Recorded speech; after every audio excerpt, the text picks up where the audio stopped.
Assalamualaikum warahmatullahi wabarakatuh. Selamat siang dan salam sejahtera untuk kita semua. Puji syukur kita panjatkan kehadirat Tuhan Yang Maha Esa karena atas rahmatnya dan karunia-Nya kita bisa berkumpul dalam kegiatan diskusi panel dengan tema sistem seleksi CPNS terbaru dan implikasinya terhadap Smart ASN dan manajemen ASN. Isu ini sedang hangat dibicarakan setelah muncul rencana sistem seleksi CPNS baru yang memungkinkan peserta tes dilakukan tidak secara serentak dengan nilai yang berlaku beberapa tahun serta pengulangan subtes yang bagi yang belum lulus.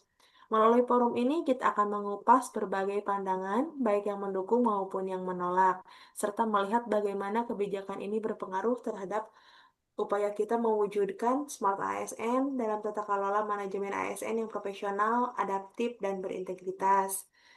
Dalam diskusi kali ini, saya tidak sendiri, telah hadir bersama saya empat rekan panelis yang luar biasa. Dari tim Pro ada Teh Zuraida dan Kang Azhardi yang akan menyampaikan pandangan mereka dari sisi pro dan mendukung kebijakan ini. Kemudian ada Teh Silvi dan Kang Rian yang akan menyampaikan pandangan dari sisi kontra yang melihatnya adanya potensi permasalahan dari kebijakan ini. Mari kita mulai sesi pertama dengan pemaparan pendapat awal dari pihak masing-masing. Mangga dipersilakan dari tim Pro. Baik, Teh Wina, terima kasih atas kesempatannya. Saya cukup setuju ya dengan adanya sistem baru ini karena ini tuh seperti angin segar. Saya berpandangan bahwa sistem seleksi CPNS terbaru ini merupakan langkah maju menuju Smart ASN. Melalui seleksi yang dilakukan non-serentak dan hasil tes yang berlaku dalam jangka waktu tertentu, negara menunjukkan kesiapan beradaptasi terhadap perkembangan teknologi. Ini mencerminkan nilai adaptif dan kompeten dalam Smart ASN karena sistem ini mendorong efisiensi, fleksibilitas, dan pembelajaran berkelanjutan. Ya, betul sekali ya kata Teh Zuraida.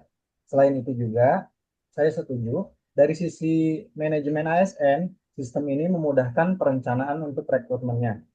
Instansi bisa membuka formasi sesuai kebutuhan tanpa menunggu seleksi nasional besar-besaran. Hal ini juga mempercepat pemenuhan SDM di daerah yang kekurangan pegawai dan menghemat biaya seleksi karena peserta tidak harus mengulang seluruh tes.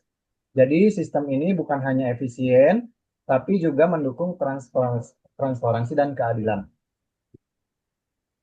Iya, baik itu dari kelompok yang pro. Terima kasih kepada Teh Zuraida dan Kang Azhardi. Mari kita sekarang simak mungkin tanggapan dari kelompok kontra. Mangga untuk kelompok kontra, tim kontra Teh Silvi dan Kang Rian. Oke, baik, Teh Wine. Terima kasih atas kesempatannya. Saya setuju ya jika sistem seleksi CPNS ini memiliki niatan yang baik, terutama dalam memberikan fleksibilitas waktu dan efisiensi. Tapi secara realistis masih banyak tantangannya, terutama terkait keadilan antar peserta ketika tes dilakukan secara non-serentak.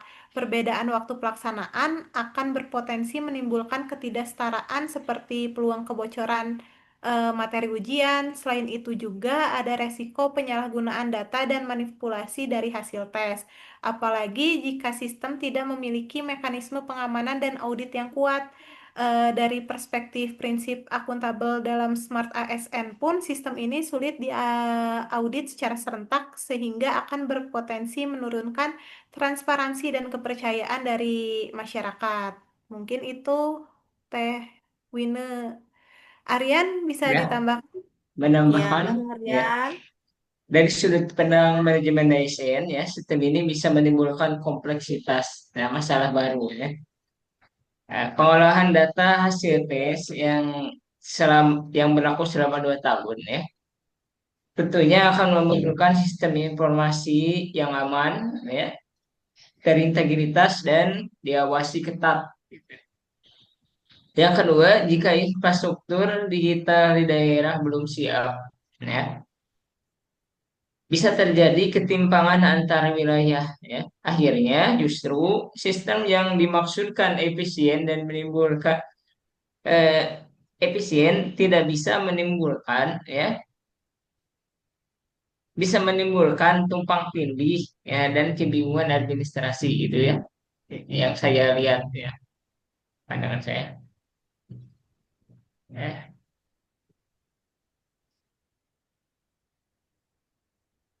Dari Kang Rian, mungkin ada yang ingin disanggah lagi dari tim pro. Dipersilahkan. Mungkin tidak setuju atau menyanggah, Mangga Teh atau Kang Azhar. Baik, sebenarnya saya juga memahami adanya kekhawatiran masalah kebocoran soal ini, ditambah dengan adanya kesenjangan digital. Tapi justru ini tuh jadi momentum buat BKN dan instansi pemerintah untuk memperkuat sistem digital dan SPBE. Bukan, bukankah Smart ASN memang ditunjukkan agar ASN dan lembaganya melek teknologi dan siap dengan adanya transformasi digital? Oke, betul. Tapi untuk saat ini kesiapan teknologi antar daerah masih belum merata. Di daerah dengan keterbatasan sarana CAT, sistem non serentak itu justru akan memperlambat, bukan mempercepat. Jadi, menurut saya reformasi ini perlu diimbangi dengan pembangunan dan peningkatan kompetensi antar daerahnya. Ya, itu dari tim kontra. Mungkin ada pembelaan lagi atau statement kembali Aku mau dari pembelaan dari pro. menyanggah lagi ya. Tidak seperti itu Boleh, Mangga Kang. ketika kita tidak jangan harus terjebak dalam pola lama. Dunia kerja sudah berubah cepat. Sistem seleksi yang fleksibel seperti ini adalah bentuk disrupsi yang positif agar ASN kita lebih adaptif dan kompeten menghadapi era digital ya. Mungkin ada tanggapan lagi. Saya setuju dengan semangatnya Kang Ajar ya, tapi perubahan sistem seleksi jangan hanya fokus pada efisiensi teknis saja gitu ya. Kita Hmm, harus lihat juga dan juga memastikan integritas dan kesetaraan kesempatan gitu ya. Jika sistemnya belum siap ya, dikhawatirkan eh, malah menimbulkan ketidakpercayaan publik terhadap kinerja BKN gitu ya dan proses seleksi ASN gitu ya. Itu menurut saya. oke. Sudah, Kang Rian? Ya, sudah cukup. Baik, terima kasih atas Gitu. pandangan yang sangat menarik ya dari kedua belah pihak. Baik, terima kasih tanggapannya sangat berimbang. Kita bisa melihat bahwa kebijakan ini memiliki dua sisi ya, dua sisi, sisi efisiensi dengan segala kemudahannya, namun juga menimbulkan pertanyaan tentang keadilan dan kesiapan sebuah sistemnya. Kita melihat bahwa Smart ASN ini tidak hanya soal teknologi dan fleksibilitas, tetapi juga integritas dan keadilan dalam pelaksanaan sistem rekrutmen ASN di masa depan.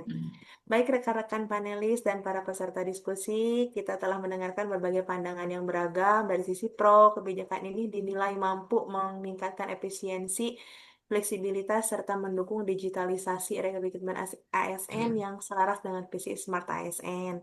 Namun dari sisi kontra, sebagaimana tadi diutarakan, muncul kekhawatiran terkait potensi ketidakadilan, kesenjangan fasilitas di antar daerah. Memang kita tahu sendiri ya, secara tidak langsung Indonesia belum seragam terkait tentang pembangunan fasilitas serta kesiapan sistem dan regulasi pendukungnya di setiap daerah pasti masih berbeda.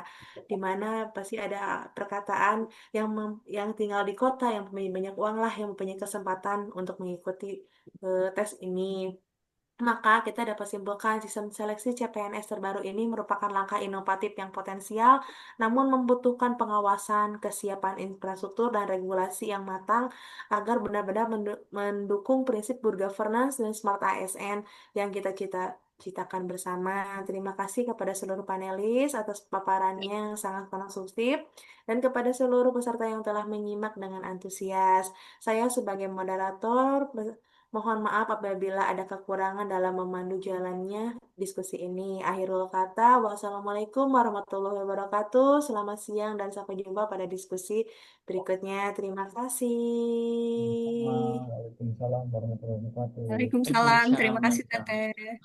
Sama.